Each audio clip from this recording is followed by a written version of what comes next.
Hello everyone. അപ്പം നമ്മൾ ഇന്ന് ചെയ്യാൻ പോകുന്ന ക്രാഫ്റ്റിൻ്റെ പേരെന്താണെന്നറിയോ? ക്രാഫ്റ്റൊന്നും നമ്മൾ അത്രയ്ക്ക് ചെയ്തിട്ടില്ല, എന്നാലും ഞാൻ വീഡിയോയെ പറയാം. ഇതാണ് എൻ്റെ ക്രാഫ്റ്റ് ഐറ്റങ്ങൾക്ക് സൂക്ഷിച്ചിരിക്കുന്ന ഒരു പെട്ടി. ഈ പെട്ടി എന്ന് പറയുന്ന ക്രാഫ്റ്റ് ആൻഡ് പെട്ടി ബോക്സ് എന്ന് പറയുന്നത്. ഇതിലേ നമുക്ക് ആദ്യം വരുന്നത് ഒരു ബോക്സാണ്. ഈ ബോക്സിൻ്റെ ഉള്ളിൽ ഞാൻ ലഗോ സ്റ്റിക്കറും പിന്നെ ഒരു കിറ്റിയുടെ സ്റ്റിക്കറാണ് സൂക്ഷിച്ചിരിക്കുന്നത്. ഇതും സ്റ്റിക്കർ വേണമെങ്കിൽ നിങ്ങൾ ഒന്ന് ലൈക്ക് അടിക്കില്ലേ പ്ലീസ്. ഇത് നമ്മുടെ മിനി നോട്ട്ബുക്കാണ്. ഇതിൽ ഞാൻ കുറച്ച് സ്റ്റിക്കേഴ്സ് ഒട്ടിച്ച് വെച്ചിട്ടുണ്ട് കേട്ടോ. കണ്ടോ, യൂണിക്കോണിൻ്റെ കുറച്ചൊക്കെ പിന്നെ ബൊക്ക ചെയ്തതാട്ടോ. നമ്മൾ കുറേ കഷ്ടപ്പെട്ട് ചെയ്തത്. ഇത് നമ്മൾ ഒരു ക്യൂട്ട്നെസ്സിന് വേണ്ടി വെച്ചത്.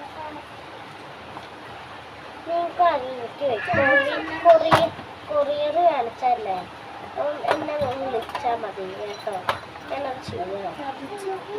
പിന്നല്ലേ ഇത് കുറച്ചില്ലേ ചേർച്ചില്ല ക്യാമറ കേട്ടോ. വേണ്ടവർക്ക് ഞാൻ വാങ്ങിയിടാം. പിന്നെ അത് ഒറിജിനൽ ക്യാമറയാണ്, നല്ല ഒറിജിനൽ ക്യാമറയാട്ടോ. പിന്നെ ഇത് നമ്മുടെ ഇവിടെ അനിയത്തിയുടെ ക്യാമറയാണ്. ഇത് തെളിച്ചില്ല, എന്നാൽ ഞാൻ വേറെ വാങ്ങാം. ഇതെനിക്കുള്ള സ്ഥിരമായിട്ടുള്ളൊരു കമ്പനിയാണ്. ഇത് ഒറിജിനലല്ല കേട്ടോ, ഞാൻ കാണിച്ചോ. കണ്ടോ, നല്ല ക്ലിയർ ആണ്.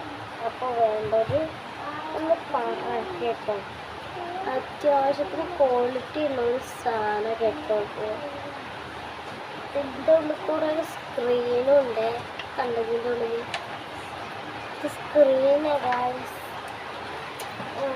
അപ്പോൾ ഇത് ഞങ്ങളെ ബുക്കിൽ ഒട്ടിക്കേണ്ടതാണ്. പിന്നെ ഞാനൊന്ന് തട്ടിക്കൂട്ടായിട്ടുണ്ട് ഉണ്ടാക്കിയൊരു ഇതുണ്ട് കുടുക്ക. എങ്ങനെയൊക്കെ തട്ടിക്കൂട്ട് കിട്ടുകയാണ്. ഇത് ലോട്ട് ചോക്കോ പീസിൻ്റെ കേക്കിൻ്റെ അടപ്പുകൊണ്ടുണ്ടാക്കും. ഇതെൻ്റെ ഡ്രോയിങ് ബുക്കാണ്. എല്ലാവർക്കും ഡ്രോയിങ് ബുക്ക് ഇഷ്ടമാണ്, എന്നാലും ഇത് ഞാൻ ഒന്നും എഴുതിയിട്ടില്ല. അപ്പോൾ വേണ്ടവരൊന്ന് കമൻ്റ് അടിക്കണേ. ഇതാണ് എനിക്ക് ഇഷ്ടപ്പെട്ടൊരു പിക്ചർ. പിന്നെ ഇത് കിട്ടി. ഇത് ഒരു എന്തോ സാധനം. അപ്പം എന്നത്തേക്ക് ഇത്രയുള്ളൂ. Bye by.